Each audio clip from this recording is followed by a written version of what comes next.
নমস্কার বন্ধুরা, কেমন আছো তোমরা সবাই? আশা করি সবাই ভালো আছো আর আমিও ভালো আছি। সুখের সংসারে সবাইকে স্বাগতম। আর আজকে আমি রান্না করব সিলভার কাপ মাছ দিয়ে সর্ষে বাটা দিয়ে আর মশলা দিয়ে তেল ঝাল করব। এটা কিভাবে করব পুরো ভিডিওটা দেখতে থাকো, তাহলেই বুঝতে পারবে। তো বন্ধুরা, মাছের তেল ঝালটা আমি কিভাবে বানাবো, এই মাছটা নিয়ে নিয়েছি। এবার মাছে আমি হলুদ গুঁড়ো মাখিয়ে নেব।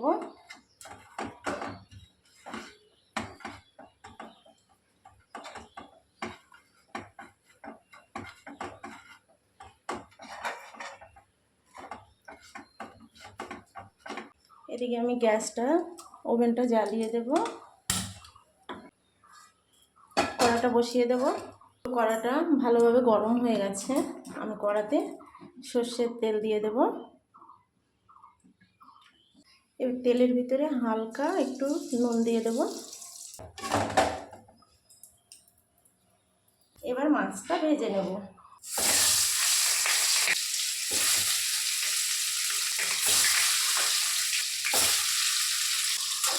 দেখি মাছটা উঠে নিচ্ছি।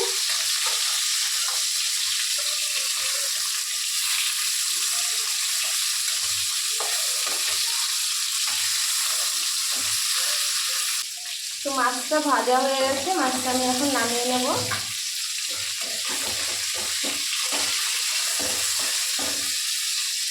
এটার ভিতরে আমি আরেকটু তেল দিয়ে দেব।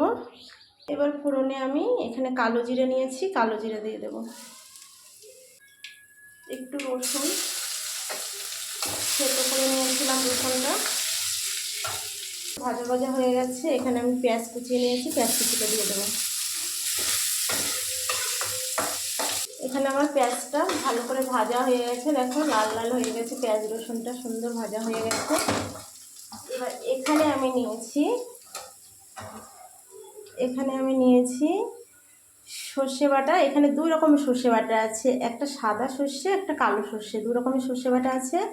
আর এখানে পেঁয়াজ বাটা আছে, আর এটা হচ্ছে আদা জিরে বাটা আছে, আর এখানে একটু শুকনো লঙ্কা বাটা আছে। আমি সব বেটে নিয়েছি আগে থাকতে। এখানে এর ভিতরে আমি একটু আদা জিরে বাটা অ্যাড করছি। আদা জিরে বাটাটা দিয়ে দিচ্ছি।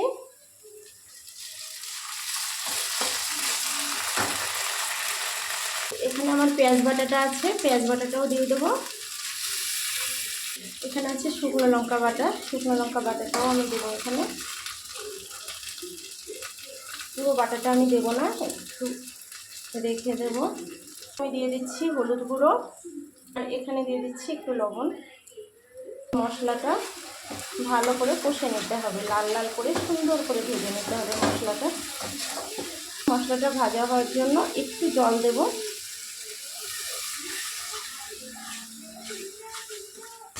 এই মশলাটা যতক্ষণ তেল না ছাড়বে ততক্ষণ পর্যন্ত আমি ভেজে নেব ভালো করে। মশলাটায় তেল ছাড়ছে, মশলাটা তার মানে ভাজা হয়ে গেছে ভালো করে। বাইরে উনুনে রান্না হচ্ছে না, ঘরেই রান্নাটা করছি। এরপরে বাইরের উনুনেই রান্নার ভিডিওগুলো করবো, কেননা এখন প্রচণ্ড গরম, তো মানে বাইরে রান্না করতে খুবই কষ্ট হয়, তার জন্যই আমি ঘরে রান্না করছি। সাদা আর কালো সর্ষে একসাথে যেটা বাটা ছিল আমার, এটা আমি পেস্ট করে নিয়েছিলাম, এটা আমি দিয়ে দেবো এখন।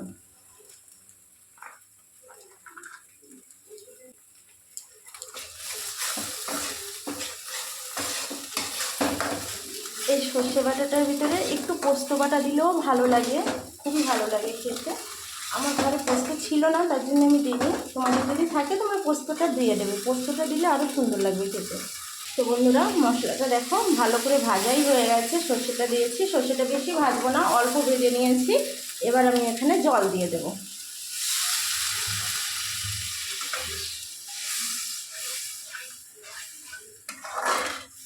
পরিমাণ মতন জল দিতে হবে, বেশি ঝোল দিলেও ভালো লাগবে না, একটু অল্প ঝোল থাকবে। ঝোলটা খুব ভালোভাবে ফুটে গেছে, দেখো খুব সুন্দর ফুটছে।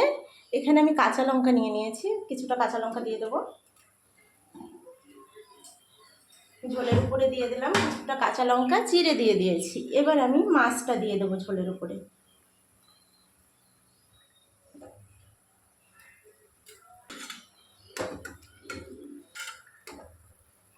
এখানে যে মাছের মুড়োটা রেখেছি, মাছের মুড়োটাও আমি ঝোলের উপরেই দেবো।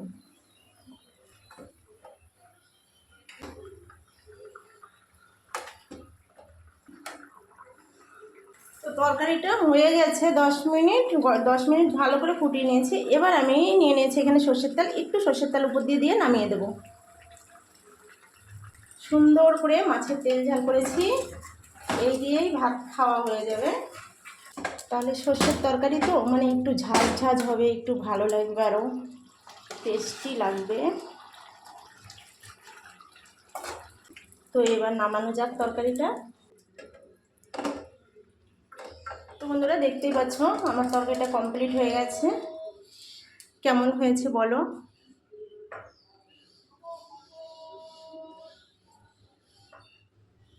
তোমাদের যদি ভালো লাগে এইভাবে রান্না করে খেয়ে দেখতে পারো, যেভাবে আমি করেছি সিম্পলভাবে, অত মানে ঝামেলাও নেই এটা রান্না করতে। সিলভার কাপ মাছ দিয়ে যেই মশলা দিয়ে যে তরকারিটা করেছিলাম মাছের তেল ঝাল, ওটা রেডি হয়ে গেছে। আমার রান্নাবাড়া কমপ্লিট। চলো ভাত খেয়ে নিই এখন।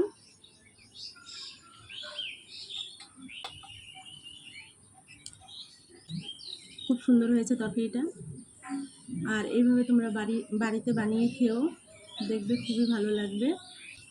তো ভিডিওটা এখানেই শেষ করছি। সবাই ভালো থেকো, সুস্থ থেকো, আর আমার পুরো ভিডিওটা দেখার জন্য সবাইকে ধন্যবাদ।